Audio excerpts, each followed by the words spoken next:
मानव समाचार, मानवता के हक में। मैं अभी MIM के जिम्मेदार डॉक्टर खालिद परवेज उनका एक इंटरव्यू सुन रहा था। उनका भी ये मानना है कि 25 साल में इस शहर में कुछ बदला नहीं, उल्टा बुराई बढ़ गई। 1999 में शहर के जो हालात थे उससे बदतर हालात हो गए।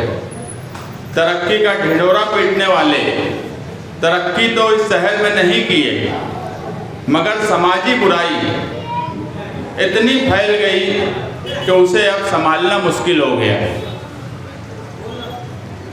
ये समाजी बुराई ऐसी है कि हमारा नौजवान आज सियासी तौर पर दूसरे ही तरफ जाने लगा, जबकि 1999 से पहले इस शहर में सियासी कामकाज करने वाले लोगों को वर्कर कहा जाता था, उन्हें खिदमतगार कहा जाता था कि वो आवामी खिदमतगार है। मगर आज नौजवानों को दूसरी तरफ ले जाया जा रहा है, बुराई की तरफ सियासी तौर पर ले जा रहे हैं। और ये बात MIM के जिम्मेदार भी मान रहे हैं, हम भी देख रहे हैं और शहर भी देख रहा है कि वो अच्छाई और बुराई में वो क्या फैसला करेंगे।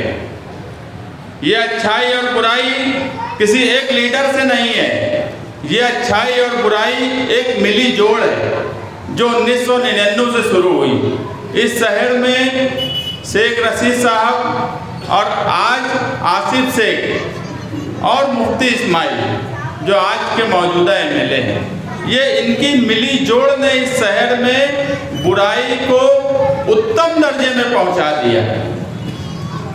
अगर ये मानते हैं कि ये लड़ाई अच्छाई और बुराई की है, तो अच्छाई और बुराई की इस लड़ाई में हमारी पार्टी समाजवादी की ज़रूरत नहीं है असेंबली इलेक्शन में कि हम असेंबली इलेक्शन लड़ेंगे तो ही इस शहर में जिंदा रहेंगे। मगर आज इस शहर की ज़रूरत है कि शान हिंद को क़यादत मुस्तकबिल में करना चाहिए।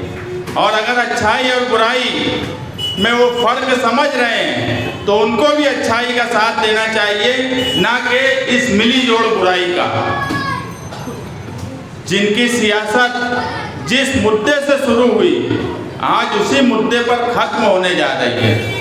मैं आपको यकीन दिलाता हूँ 2024 का इलेक्शन इस शहर में मुफ्ती इस्माइल की सियासी ताकत खत्म होने का इलेक्शन होगा। यही शहर का माहौल है, यही शहर की ज़मीनी हकीकत है कि सिर्फ उनकी क़यादत नहीं ख़त्म होगी, उनका सियासी वजूद ख़त्म होने की राह पर है। शहर में जो ज़मीनी हकीकत है वो हम ज़मीन पर काम कर रहे हैं, हम देख रहे हैं। सिर्फ तकब्बुर और घमंड की बात करना, शहर को कोई काम नहीं करना। जिस मुद्दे से मैं अभी बोला कि सियासत शुरू हुई संडास से शुरू होकर संडास पर ही ख़त्म होने जा रही है। जो आदमी संडास बनाने की बात शुरू किए वो आज कारपोरेशन के गेट पर जाकर बोलते हैं कि औरतों को आज भी संडास की ज़रूरत है। मुझे समझ में नहीं आ रहा था कि वो उस मुद्दे को लेकर वहाँ पहुँचे कैसे। उन्हें कुछ तो लिहाज, कुछ तो बात सोचना चाहिए कि मैं क्या करने जा रहा हूँ और मैं क्या कर रहा हूँ। मगर शहर को बेवकूफ़ समझने की कोशिश की जा रही है। शहर बेवकूफ़ ना पहले था ना आज है। वक्त के साथ शहर को जब बदलाव लगा, शहर ने बदलाव किया, मगर इस बदलाव में शहर को क्या मिला? सिर्फ रोड और गटर की सियासत, रोड और गटर का कामकाज पर बात हम इससे ऊपर उठ ही नहीं पाए, हम इससे ऊंचा सोच ही नहीं पाए। हम ये सोच ही नहीं पाए कि अगर ये गरीब बस्ती है तो यहाँ स्कूल की ज़रूरत है क्या, यहाँ रोज़गार की ज़रूरत है क्या। अगर शहर में तालीमी ग्राफ बढ़ा, लोग MBBS ITI करने के लिए बाहर जाने लगे, तो वो ज़रूरत के लिहाज से यहाँ कॉलेज की ज़रूरत अगर है तो उस पर कभी किसी ने सोचा ही नहीं। नए रोजगार की ज़रूरत इस शहर में है, उसकी तरफ किसी ने सोचा ही नहीं। 25 साल में मैं बोला इस शहर को तरक्की तो नहीं मिली, मगर समाजी बुराई के नाम पर आज हमारा शहर जाना जाता है। वो एमएलए जिन्हें ये तक नहीं समझता कि असेंबली हाउस में क्या बोलना चाहिए और किस अल्फाज को बोलना चाहिए, शहर की हंसी उड़ाने का काम। ऐसा कोई सवाल नहीं। मैं तो हैरान रहता हूँ कि बोलते हैं कि मुतालबा किए, एमएलए ने मुतालबा किया, ये भी एक नुमाइंदगी है।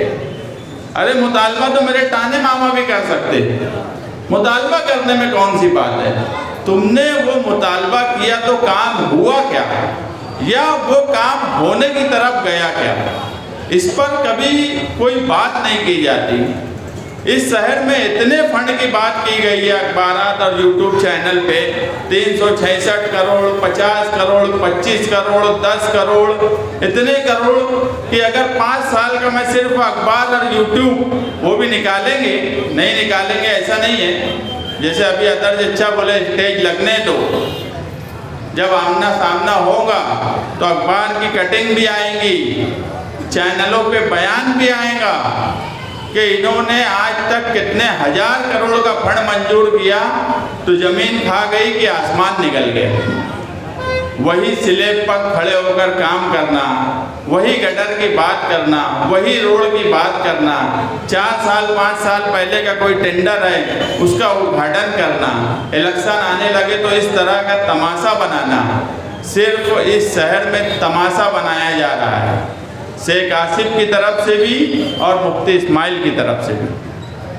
हेलीकॉप्टर की बात करने वाले, मैं भी उस दिन रात भर जागा था। कमिश्नर से बात किया, प्रांत ऑफिसर से बात किया रात में 3 बजे। कमिश्नर ने खुद बोला कि यार 27,000 क्यूबिक मीटर पानी अभी यहाँ पर है और 50,000 क्यूबिक मीटर तक भी ये लोग खतरे में नहीं है। प्रांत साहब से बात हुई, उनका भी यही बोलना था कि वो लोग खतरे में नहीं है, उजाला निकलने के बाद हम लोग क्या आगे करना है, अगर पानी कम हुआ तो वो कोशिश करेंगे, नहीं कम हुआ तो हेलीकॉप्टर मंगाएंगे। और प्रांत ने मुझे खुद ये बात बोला कि हम सुबह कलेक्टर से बात करके मंत्रालय से अप्रूवल ले लेंगे और उसके बाद हेलीकॉप्टर हमारे लिए अच्छा ये है कि देवलाली कैंप जो सेंटर है वो बहुत करीब है, तो फ़ौरन हेलीकॉप्टर आ जाएगा। वहाँ पर कुछ लोग बैठे थे जो मुझसे मुसलसल राब्ते में थे, एक ही फ़ोन से कई लोग बात कर रहे थे। मैं सियासत में नफ़ा हो कि नुकसान हो, अगर आदमी मुसीबत में है तो उसको सही बात बता देना और उससे सच्ची बात करना, ना कि बिला वजह तसल्ली देना कि वो कोई खतरा मोल ले। मैं उनको खुद बोला कि तुम लोग रात में निकलने की कोशिश भी मत करो, ये पानी की पोजीशन है, तुम लोग खतरे में हो नहीं। तो एक लड़का उधर से कौन था मुझे नहीं मालूम, अलग अलग लोग बात कर रहे थे, बार बार ये बोलता था कि भैया कुछ भी कर हेलीकॉप्टर मंगवा दे, कुछ भी कर हेलीकॉप्टर मंगवा दे। तो मैं उसको बोला कि रात में हेलीकॉप्टर आएगा ये दिमाग से निकाल दो, वो मुमकिन चीज़ नहीं है। और मैं ये भी नहीं चाहता था कि वो कोई पैनिक में जाए लोग, मैं चाहता था जो सिचुएशन है उनको बता दी जाए कमिश्नर और प्रांत से बात करने के बाद। और मैं उनको एक ही बात बोला कि तुम ऐसी जगह पर रहो जहाँ ज़्यादा से ज़्यादा सेफ हो और बहुत हड़बड़ाहट में कोई फैसला मत करना। प्रशासन का पूरा ध्यान है, सुबह होने तक उजाला निकलने के बाद उनको सेफ निकाल लिया जाएगा। रात में इसलिए भी कोशिश नहीं की जा रही है कि कोई रिस्क लेना नहीं चाहते, जब सब आप सेफ हो, मगर उसको भी अलग ढंग से पेश करने की कोशिश की गई। इतनी नंगी सियासत, तुम तमाशा इस शहर में बना दिए। एक रिकॉर्डिंग डाल रहा है मैं हेलीकॉप्टर पैसा दे दूंगा, एक रिकॉर्डिंग डाल रहा मैं बात किया। मैं ये सब चीज़ कभी सियासत में मानता ही नहीं और मैं इसको अच्छा मानता हूँ कि किसी से बात की जाए और उसकी रिकॉर्डिंग डाली जाए। ये भी ना कानूनी तौर पे सही है ना समाजी तौर पे सही है। मैं जो बोल रहा हूँ, अगर वो आपको यकीन है कि मैं सच बोल रहा हूँ तो आप मानो, आपको लगता है मैं झूठ बोल रहा हूँ तो आपकी मर्जी। मुझे कोई ज़रूरत नहीं है कि मैं जो बोल रहा हूँ उसके लिए कोई सबूत दूँ। लेकिन तमाशा इस शहर में हर बात का बनाया जा रहा है। ऐसा तमाशा मुझे भी बहुत बोला गया कि भैया आ जा, हन्या पे तो देख अभी कपड़वा उतार रहे हैं ना, पे बोला कुछ भी करिए, कुछ कपड़ा उपड़ा उतारने की जरूरत नहीं है, सिर्फ नाटकबाजी तमाशा हो रहा है। और मैं इतने नंगेपन में सियासत में मैं इतने नंगे नहीं हूँ। अपना एक स्टेटस है, अपना एक स्टैंडर्ड है। हम सियासत में इतने नंगे ना कभी हुए हैं ना कभी इतने नंगे हो सकते हैं कि कोई चीज़ कोई मुसीबत में है तो उसका तमाशा बना दिया जाए, ये हमसे कभी नहीं होगा। इसका नफ़ा हो कि नुकसान हो उससे भी हमको कोई फ़र्क नहीं पड़ता। हमारा एक दबदबा है, हमारा एक स्टैंडर्ड है, एक स्टेटस है, उससे नीचे उतर के हम कभी सियासत ना करे हैं ना कभी हम सियासत करेंगे। हमको बहुत से लोग बोले रिकॉर्डिंग भैया तुम जो बात करें वो भी डाल दो, मैं बोला वो भी नहीं डालूंगा, कोई कितना भी बोले। कई यूट्यूब चैनल वालों का फ़ोन आया कि यार इस पर तुम भी बोल दो, सफाई दे दो। बोला जब वक्त आएगा बोल दूंगा, अभी जो तमाशा चल रहा है उस तमाशे में मैं शामिल ही होना नहीं चाहता। बोलने का मतलब ये है कि आज मालेगांव शहर में समाजवादी की तरफ लोग देख रहे हैं और उसकी वजह है कि गली से लेकर अगर मैं आज कहूँ दिल्ली तक, अगर रियासत में अबू आसिम आज़मी साहब हैं जो हर मुसलमानों पर मुसीबत पर सबसे पहले खड़े होते हैं, मालेगांव शहर में तुम्हारी पार्टी सबसे पहले खड़ी होती है। वो कोल्हापुर का वाक़या हो या माजी में कई ऐसे वाक़यात हुए। कोल्हापुर अगर कोई लीडर गया तो वो वही शेर महाराष्ट्र अबू आसिम आज़मी साहब थे जो कोल्हापुर में मुस्लिम वाहिद लीडर थे, जो उनसे मिले, उनका मसला समझा और उसको किस तरह से हल किया जाए उसकी कोशिश की। पार्लियामेंट में वक्फ बिल आया, वक्फ बोर्ड का बिल, जबकि अक्सरियत बीजेपी के पास है, उसके बाद भी वो पास नहीं कर पाए, जेपीसी में भेजना पड़ा। आप अगर उस वक्त की वीडियो देखेंगे, सबसे पहले मुखालफत करने वाला आपका लीडर अखिलेश यादव साहब, जिसने वक्फ बोर्ड की मुखालफत की, हाउस में खुलकर मुखालफत की। उस पर अमित शाह को गुस्सा भी आया। बोलने का मतलब यह है कि आज जो पार्टी तुम्हारे पास है, हमने पार्टी बदली तो हमने पार्टी ना अपने मुफाद के लिए बदली, ना ही कोई लालच में बदली। हमने फिरका परस्ती के खिलाफ जिस पार्टी से हमारा दिली लगाव था, जिस पर हम कभी सोच नहीं सकते थे वो पार्टी छोड़ेंगे, वो पार्टी सिर्फ हमने इसलिए बदली कि 2014 के बाद इस मुल्क में फिरका परस्तों के हौसले इतने बुलंद है कि अब फिरका परस्त पार्टी के साथ अगर हमारी पार्टी जा रही है तो हमें एक ऐसी सेकुलर पार्टी चाहिए जो मुल्क में मुसलमानों की तर्जुमानी करे, और हम उसी पार्टी में गए। नहीं तो आप देखेंगे 5 साल में 2 पार्टी बदल लिए शेख साहब के यहाँ के। कांग्रेस में थे, राष्ट्रवादी में गए, राष्ट्रवादी भी छोड़ दिए, मगर सिर्फ अपने मुफाद के लिए। उनकी फिरका परस्तों से साठ-गांठ हो गई, अब डायरेक्ट तो जा नहीं सकते, तो अब इनडायरेक्ट सीधे नहीं खा रहे हैं तो उल्टी तरफ से खाने की कोशिश कर रहे हैं, फिरका परस्तों का साथ देने की कोशिश कर रहे हैं। जो कह रहे हैं कि आज़ाद लड़ना मतलब यतीम बगैर बाप के, मुझे मुनासिब नहीं लगता ऐसे जुमले इस्तेमाल करना। जो बार बार पार्टी बदलते हैं सिर्फ अपने मुफाद के लिए, उनको क्या नाम देंगे? ये भी तो शायद देख रहा है कि तुम पार्टियां हर 5 साल में, जब से तुम्हारी सियासत शुरू हुई, सिर्फ पार्टी बदले, ना शहर का कोई फ़ायदा, ना आवाम का कोई फ़ायदा, ना शहर में कोई दबदबा रखे, ना फिरका परस्तों को कभी कोई जवाब दिए। ये भी फिरका परस्तों के साथ ही साठ-गांठ एक दादा भूसे के साथ साठगांठ करके रह रहे हैं, एक बीजेपी के साथ साठगांठ करके रहे हैं। हम ही हैं वाहिद जो फिरका परस्तों में, तो मंत्री कितना भी बड़ा हो, अगर वो हमको कहीं रोड पे भी मिले तो हमने जो शहर की ज़रूरत थी उनके मुंह पे बोला। हम ना कभी जी हुजूरी किए, हम ना कभी ये सोचे कि ये बहुत बड़े मंत्री है तो हमारा कोई नुकसान कर देंगे। हम इस शहर की नुमाइंदगी हमेशा से दबदबे के साथ किए हैं और दबदबे के साथ ही करते रहेंगे।